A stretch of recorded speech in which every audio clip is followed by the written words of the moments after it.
It came away from the mould beautifully. Those moulds are fantastic. Turning it over, immediately I was shocked by what I saw. It was very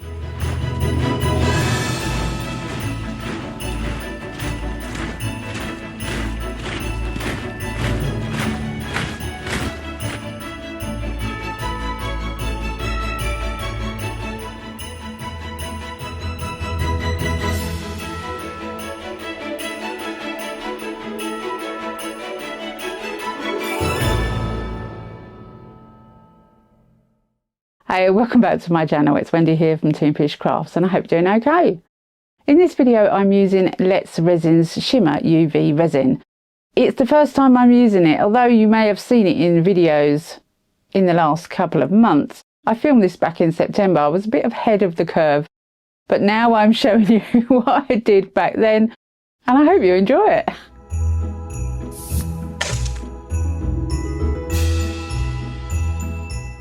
So this is the mould I'm using. It's a Moulds and Shapes mould that was gifted to me. I'm going to squirt it with isopropyl alcohol before I put the resin in to hopefully help with the bubbles.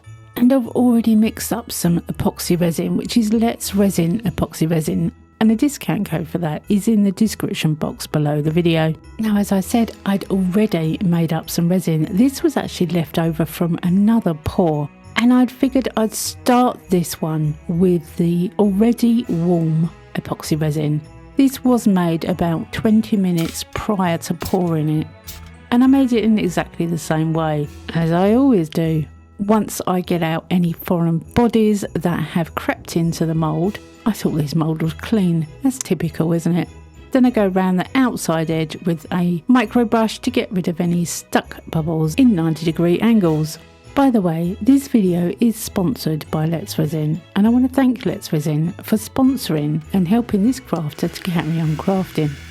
I did say that this was filmed back in September, and it really was, but at the time it was getting quite chilly and we didn't have a heating on, so the resin is really cold, so I'm making sure I'm giving it a good warm up with a heat gun. That will help all the bubbles release too.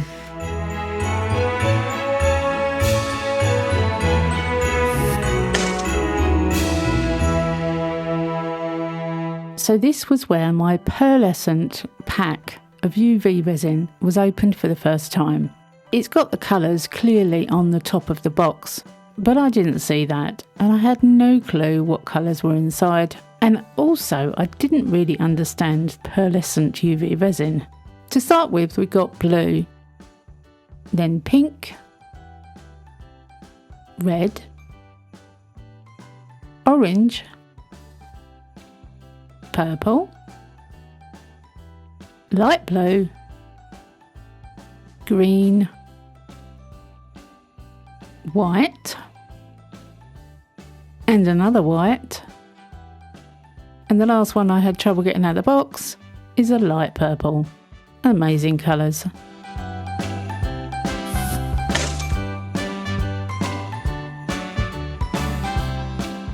So I figured that you could cure UV resin in wet resin. So this resin in the mould, the epoxy resin in the mould, is not cured. By this point it's been about half an hour since it was mixed, but it's still very wet. And I thought it would be great to try these Pearlescent Shimmer UV colours in wet resin to see what we get. Now, I do believe that other people have done this kind of technique where they drop UV resin into resin and cure it. I think Daniel Cooper has dropped UV resin into water and cured it, or baby lotion or shampoo, I think it was. So I know that kind of thing does work. Now, I have dipped my toes in this once before in a very small piece, but I thought I'd try a flat, larger mould to see what we get. I had no clue what I was doing, but I was kind of thinking make it look like a bauble because the mould is in a bauble shape. So I started with the white and the orange, moved around some bits with the micro brush, and when I'd put enough lines in, I put it under the UV curing lamp for 5 minutes. And then I went on to the next colour. Now, because I've already cured the first colour, obviously this colour, which is a green, but to me it does look more like a yellow, so we'll let it go.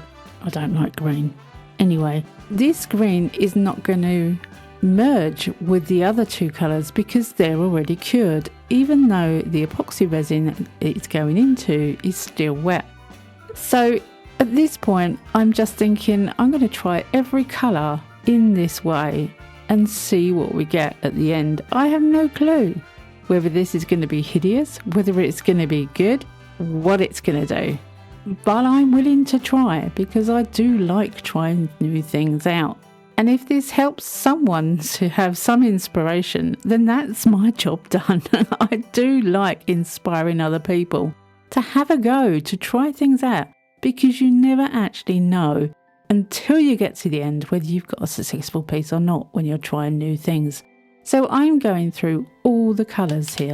Now this did take me a while, and I'm not going to make you sit through the whole process. Most of this video is speed times 4, but I do want you to see what I'm actually doing. This purple is absolutely beautiful. The light purple is like a lilac. The dark purple is absolutely stunning. The red for me was too pink, but it's still a red. You can't argue with that. And this blue, hands down my favourite colour. Normally I'd go for the purple, but I do love this blue. And I just kept going. And every few colours I put it under the lamp.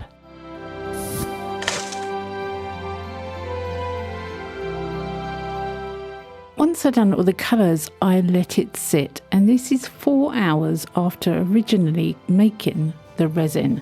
It's cured up quite stiff, but it still has a sticky surface. At this point, I hadn't actually finished with the UV resin. I wanted to give it some back colour, because now the resin is cured, it will be a different outcome on the front, because this will sit flat on the back of the resin. I hope that's understandable. So now I'm just going to give it a bottom and a top to the bauble. I am expecting this to be muted out from the front because I'm doing all the colours at the same time, letting them merge before I cure up the design. So the colours will be blended as you see them from the front. But I use every colour from the pack to create a bottom of the bauble. I was actually trying to go for a lopsided bauble because I figured this piece may be quite childlike from the front.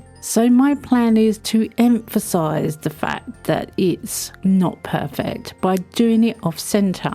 Does that make sense to you? I mean, it makes sense to me, obviously, but I've got a very odd mind sometimes. I am on the autistic scale, and sometimes I just think of things in a different way. So my idea was that this is going to look jagged and abstract, if you like. But when I'd done the top and the bottom, I then put them under the lamp for 5 minutes.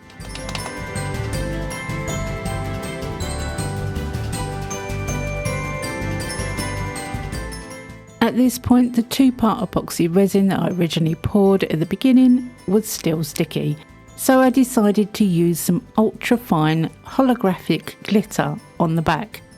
Now, you've seen me plenty of times put mica onto sticky resin. Putting glitter on is basically the same process. It's going to be the thing you see when the mould is turned out.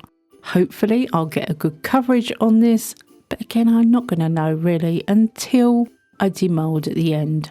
And this is another thing I've never done before. I'm going to use white polyurethane resin from Let's Resin for the back. It cures in 40 minutes. You only get 30 seconds to stir it. And you do have to make sure it goes from a cloudy to a clear-ish liquid before you pour. That way you know it's stirred in correctly. I fill up the back completely to the top of the mould with the polyurethane resin. I give it a squirt of isopropyl alcohol, which helps with any bubbles, and I completely filmed the curing so that you get to see the time lapse in 10 times speed.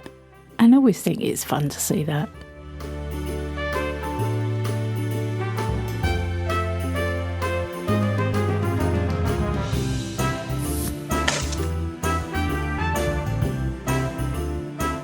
So I couldn't demould this piece until the following day. Not because I had to wait for the polyurethane to cure, because that cured within 40 minutes, but the resin underneath was still curing, and I had to give that 24 hours. It came away from the mould beautifully. Those moulds are fantastic. Turning it over, immediately I was shocked by what I saw. It was very bobbly and very abstract. I said I was going for abstract, mind you, so I couldn't complain. You can definitely see the lines of each of the colours, and you can see the glitter that I put on the back before I poured the polyurethane. Did I like it? Honestly, not at this point very much. I've got to be honest. But you can always make things that you're not 100% keen on look better. I went round the back edge of the polyurethane with my deburring tool, which really needs a new blade. Do you think I can find them? No. I then used the Let's Resin chrome marker in gold to outline the outside edge and give it a lip on both sides of the piece. That in itself made this piece stand out so much better. It was starting to come together. Now you might like this as it stands. I still felt it needed something else. So you guessed it, I got out the UV DTF stickers. Now this was, as it was filmed back in September, the first time I'd actually put some snowflakes on anything. But I figured that these snowflakes would enhance this piece, not detract from it.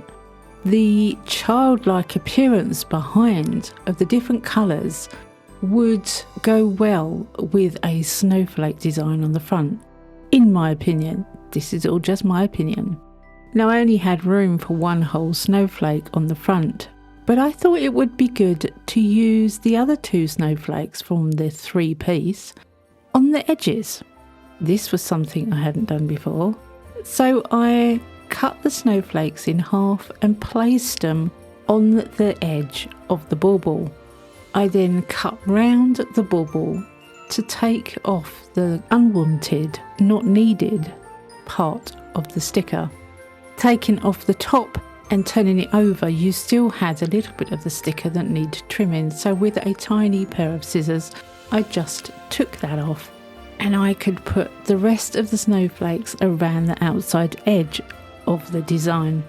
And on the back I added a really beautiful Father Christmas with a cup of coffee, or hot chocolate maybe, in front of a Christmas tree. And that gave me a two-sided, absolutely beautiful bauble. Now I really like this, I really do. It's grown on me over time. To start with I was a little shocked. I didn't really know whether I liked it or not, but it's definitely grown on me now.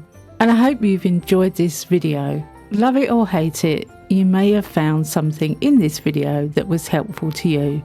Come back and see me next week, because you never know what I'm going to be up to. I never know what I'm going to be up to. Have a great week, happy crafting, and bye for now.